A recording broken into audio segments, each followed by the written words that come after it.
Но мы тоже, знаете, не мух, так сказать, ноздрями бьем. Как говорится, меньше знаешь, крепче спишь. А вот так она выглядела. Я, кстати, вспомнил. Кёртыш-калач называется по-венгерски это блюдо. А знаете, почему сокольники называются так? Здесь детей лечили от туберкулеза. Люди в нем никогда не купались, зато приходили собачники. Всем привет! Сегодня я в парке Сокольники. Пройдем по местам, где гулял Петр Молодой. Расскажу вам легенду про лесную школу, собачий пруд, место, где Ленин встречался с детьми, и про то, как Хрущев впервые попробовал пепси-колу. Сегодня будет много фото, видео, архивов. В общем, погнали гулять. Начинаю я с площади Сокольническая застава. Парк, видите, открылся недавно совсем после реконструкции. Вначале сразу поставили вот такие павильончики. Они раньше были, по-моему, разбросаны по всему парку. А сейчас, видите, прямо на входе. Чай да блины, кремлевский царь-калач. В общем, такое кофе, да, печеное. О, чешский тердельник. Кто из вас пробовал? В Венгрии еще есть блюдо похожее. Забыл, как называется. Ребят, напишите в комментариях. Я думаю, все его пробовали. Тоже это такое блюдо. Десерт наматывается на вертель, тесто готовится, потом обмакивается в разные, ну там, сахар, в кофе, в общем, в разные такие присыпки. В общем, вкусняшка. Это у меня площадь Сокольническая застава, главный вход в парк. Позади меня остался. Всего в парке 8 главных аллей, все они как бы сходятся, знаете, такой поперечный просек. В 14-16 веке на месте парка был дремучий лес, уходил который далеко-далеко на север. Посередине, смотри, елка стоит, красавица. Новый год еще продолжается. Снег валит сегодня. На улице где-то -5. Мне на самом деле, знаете вы все, зима не особо нравится. Но когда идет снег, как бы, ну, прикольно. Прикольно. Разные аллейки. О, там что-то люди делают. По-моему, это там что-то вроде огня, что ли. Да, точно. Классно, как можно присесть, погреться. Я еще не замерз, но тем не менее. Такой огонь.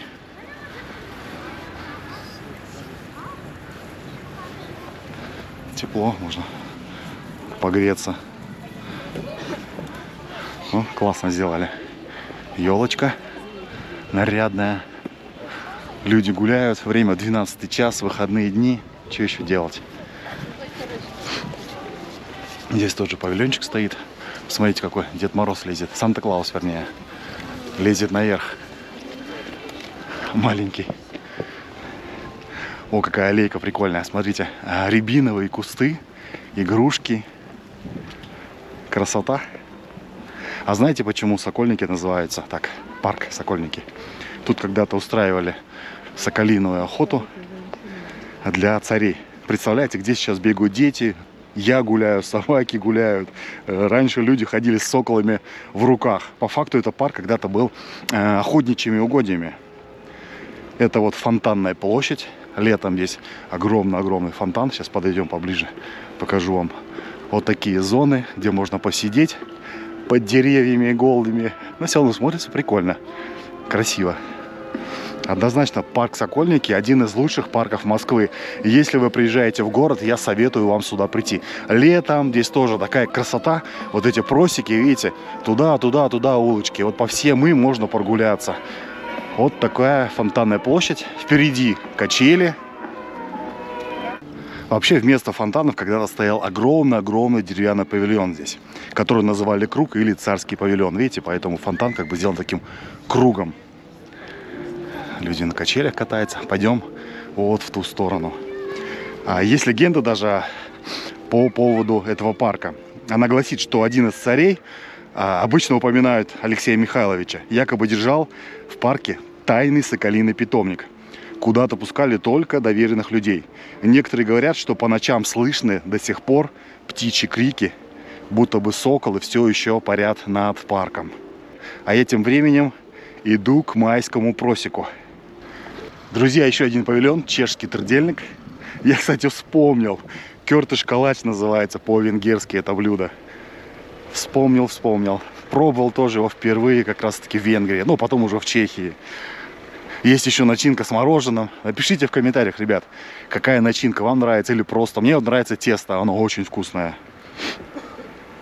Так, ну вот, в общем, я и на майском просеке. Посмотрите, он какой длинный. Сколько снега навалило. Деревья. А в той стороне то ли театр, амфитеатр, наверное. Спортивные площадки. В общем, при Петре Первом был вырублен вот этот просек, на котором молодой царь устраивал гуляние. Я, кстати, иду по этой аллее, называется он Майский просек.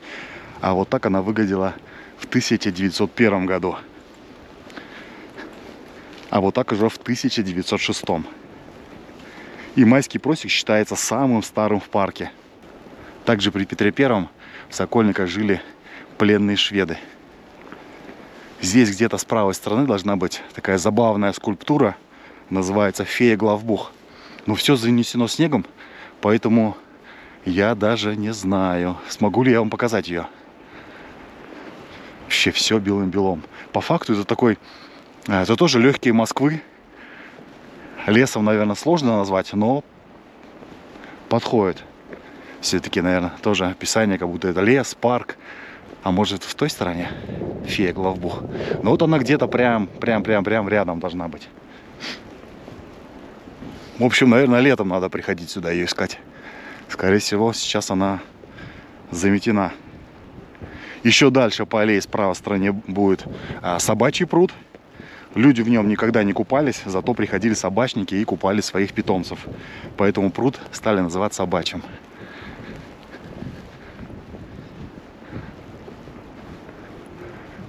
У меня действительно ощущение, как будто бы я иду в лесу.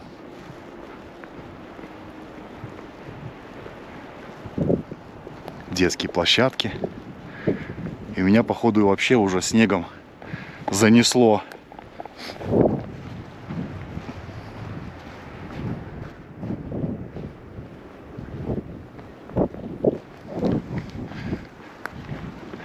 Ветер со всех сторон. В 19 веке часть парка была выкуплена городом, и Сокольники превратились в любимое место для прогулок москвичей. И приезжих, конечно же. Здесь появились аллеи, павильоны, первые летние кафе, устраивали гуляния, даже ставили чайные столы, где можно было насладиться чаем прямо из самовара. Я сам люблю чай, особенно китайские пуэры или улун. Если вам интересно попробовать настоящие фермерские улуны, вы знаете, куда можно заглянуть. А если нет, подскажу. Чайная Янгуан. А, кстати, ходит же еще одна легенда про эти места. Именно о призраке дворника. Говорят, иногда вечером его силуэт видят сквозь туман между деревьями. Он как будто бы, знаете, проверяет, все ли в порядке в парке. Чаще всего его видят в старых частях парка, особенно возле снесенных павильонов. Вот люди гуляют. Походу, да, Фею Главбух я уже прошел. И, наверное, уже с правой стороны где-нибудь сейчас будет пруд. Впереди еще должна быть церковь. Прям лесная зона, действительно.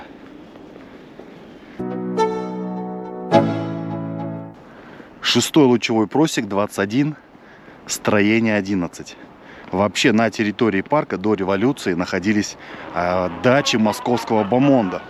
После революции их отобрали, и в одном из домов разместилась лесная школа. Вот это здание зеленое. Здесь детей лечили от туберкулеза, и тут же они получали образование.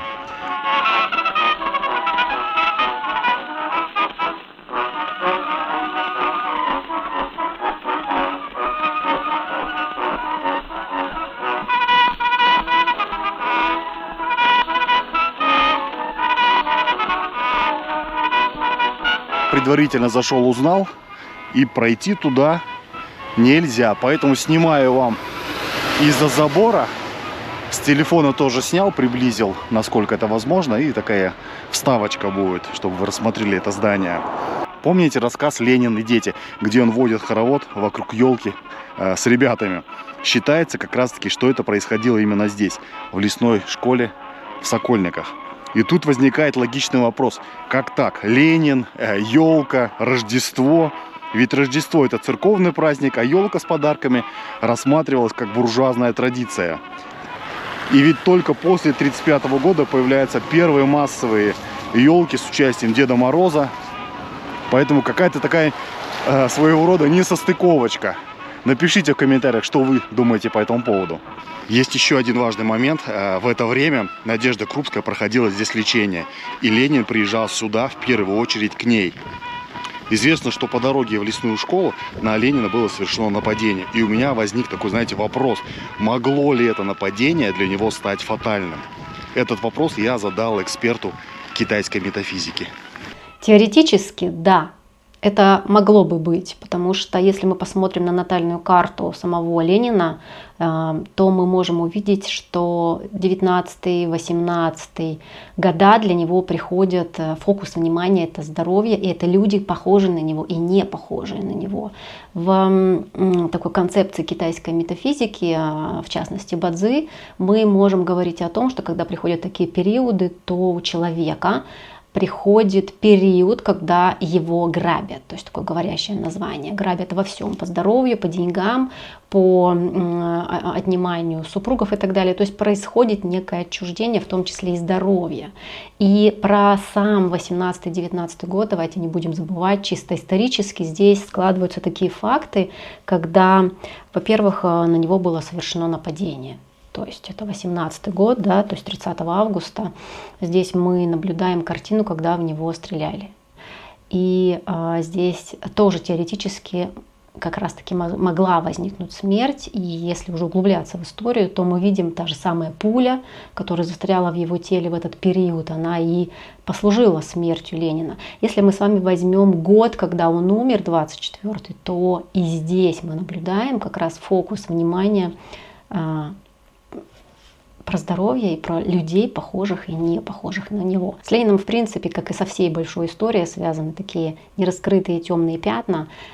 Плюс еще один факт того, что, в принципе, в Сокольниках, где находилась именно эта лесная дача, не могло произойти глобального какого-то преступления, всего того, что рядом с 21-м домом находился 23-й, в котором были сосредоточены военные. В общем, история многого нам не договаривает, но из систем китайской метафизики мы можем предположить, что да, теоретически в этот день могло случиться что-то фатальное. Ленин фигура неоднозначная, про него можно говорить разные вещи, тем более, еще раз повторюсь, григорианский календарь и юлианский немножко путает даты, в том числе и даты основных таких событий. Но кому интересно, проходите и посмотрите мой видеоролик про Ленина.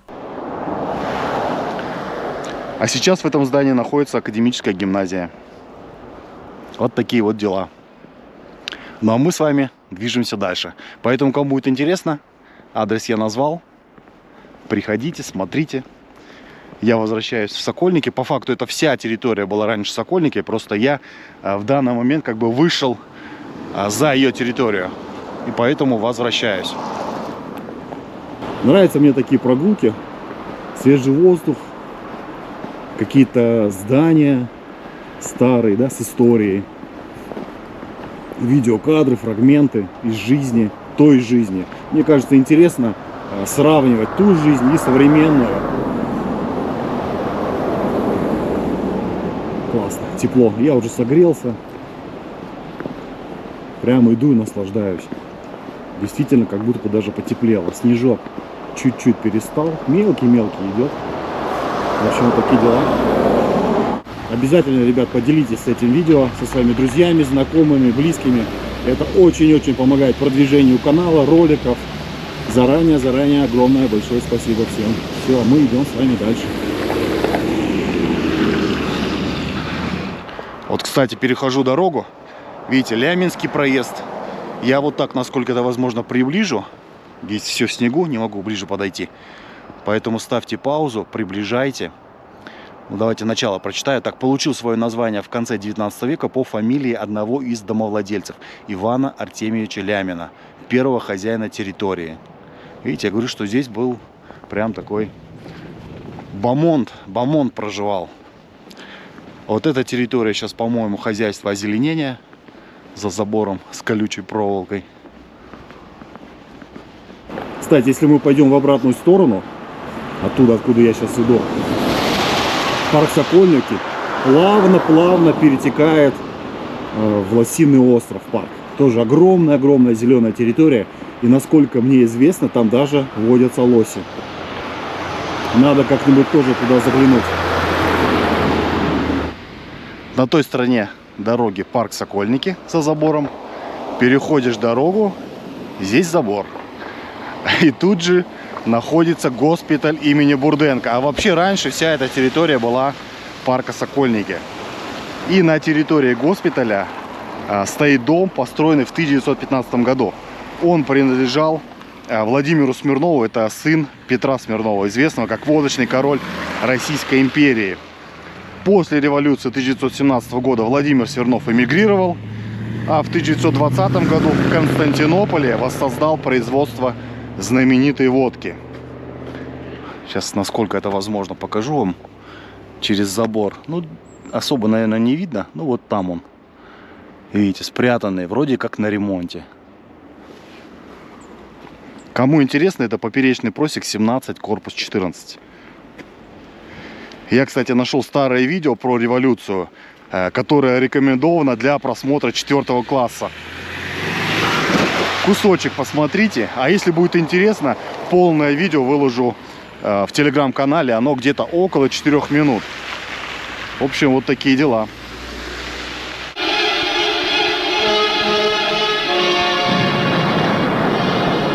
25 октября 1917 года. Социалистическая революция победила в Петрограде. Начался победный марш революции по всей огромной стране. Но во многих местах капиталисты и помещики с оружием выступали против советской власти. Так было в Москве. 5 дней лилась кровь на улицах города. 5 дней солдаты и рабочие под руководством московских большевиков сражались на баррикадах. Иду по тропе здоровья. Здесь очень много троп. Вот такие беседки. Там вот лучевой проезд.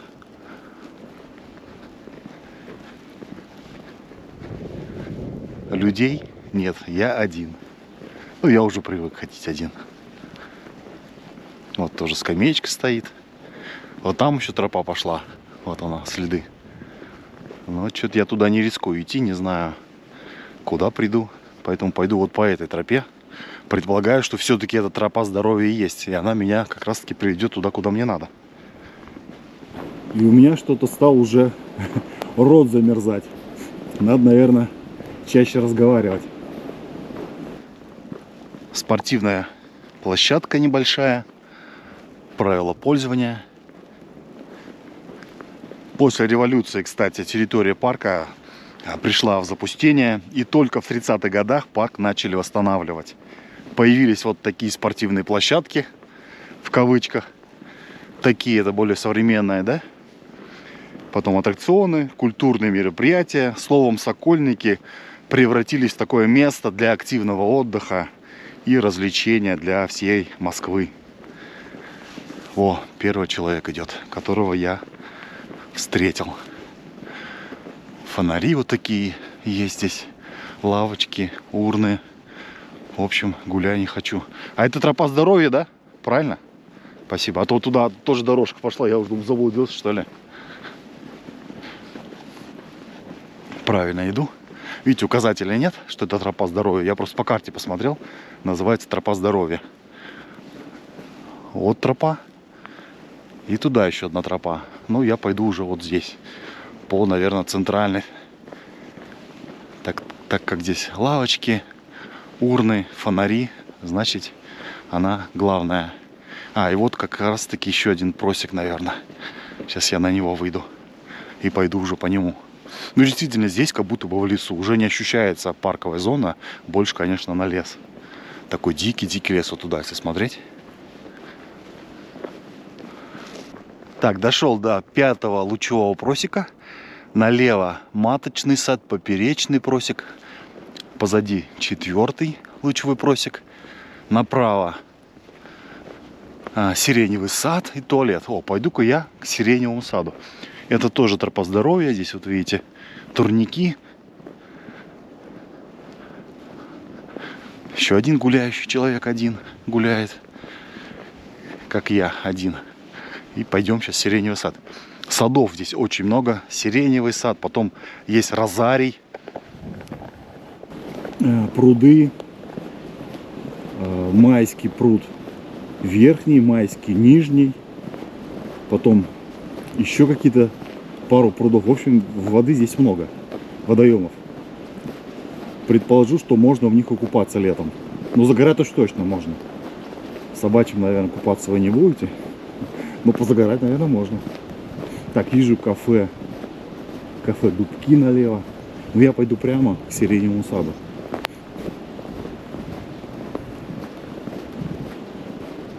Птиц не слышно. Но летом здесь уши прям радуются. Действительно, здесь очень много птиц. Видимо, улетели все птицы. Либо они переместились туда, ко входу главному, где побольше людей. Здесь все-таки никого нет, никто не ходит. Слушайте, а что-то у меня под ногами как будто бы никто туда вообще не ходил. Как бы это ни было тупиком. И придется мне назад возвращаться. Видите, никто не ходит. Я один, первые мои следы. Это вот, видимо, лыжня. Кто-то на лыжах катался. И здесь, с этой стороны тоже слева. Так, вход в розарий. И во все вот эти цветочные сады платный. От 300 до 500 рублей, имейте в виду. Но говорят, в розарии красиво. Старт, зимняя зона отдыха, старт-финиш. Ну, если что, я уйду сейчас налево. Мне кажется, мне так и надо сделать, потому что там тупик. Ну ладно, пойду уже тогда здесь. Единственный момент, у меня кроссовки зимние. Если будет глубокий снег, то я провалюсь. Не хотелось бы.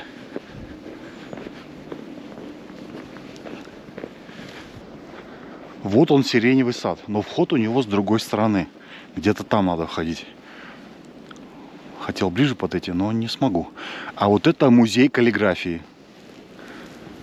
Даже не знал, что такое здесь есть. Ну, сад, видите. Деревья. Так понимаю, что вот там рябина, мостики для прогулки. Да, вот еще один мостик. Вот такая прогулочная зона, но за денежку. Беседки. И никого нет, главное. Никого нет. А вот сейчас у нас впереди будет мостик свой. Поэтому не вижу смысла там даже ходить.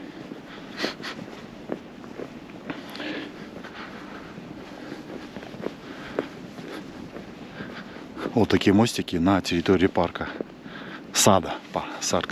Парк это мы, а сад это вот там. Здесь, наверное, речушка бежит под снегом.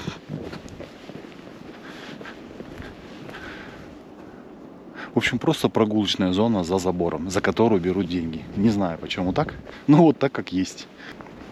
А вообще в 1959 году прямо в самом центре Московского парка Сокольники впервые прошла американская выставка «Промышленная продукция США». Для советских людей это было, знаете, такое настоящее открытие. Впервые можно было увидеть автомобили Ford, автомобили General Motors, бытовую технику, одежду и даже косметику из-за океана. Но самым, конечно, запоминающимся, наверное, стала дегустация пепси-колы Никитой Хрущевым. А фото этого момента стало своего рода, наверное, рекламой Пепси.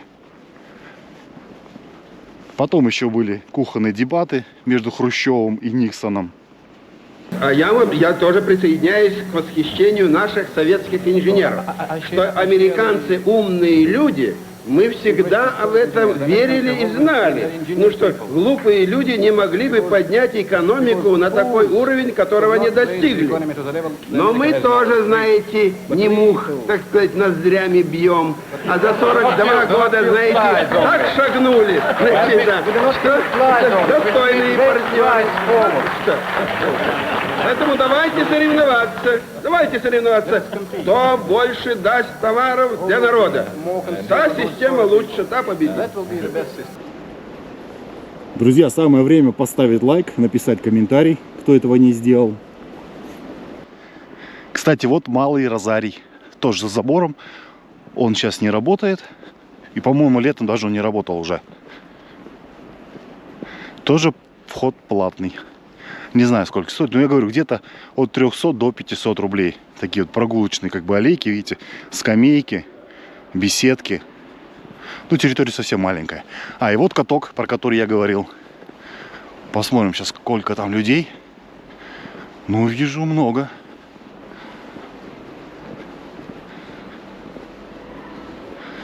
Какое-то строение, 3 этажа.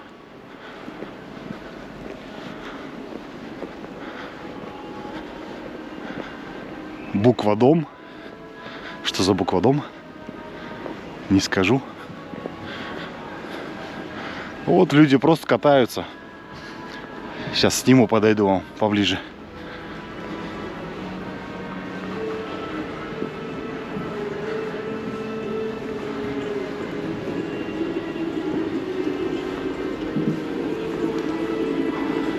Сколько молодежи.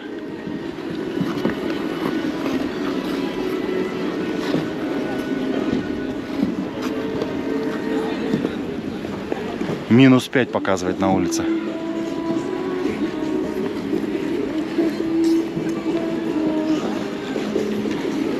Класс.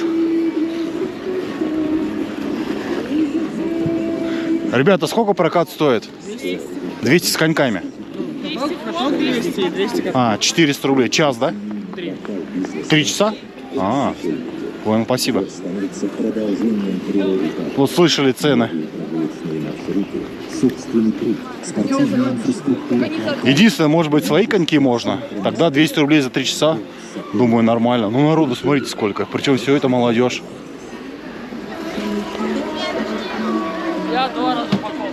Кофейня. Зима в Москве. Что-то продают, наверное, Subway.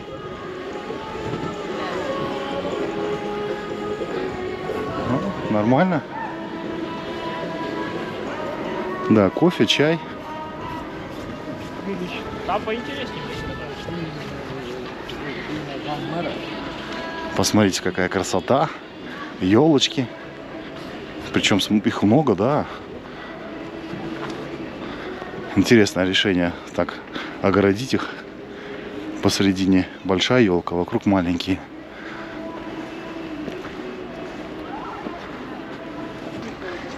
Сейчас Сокольники — это больше 500 гектаров зеленых зон.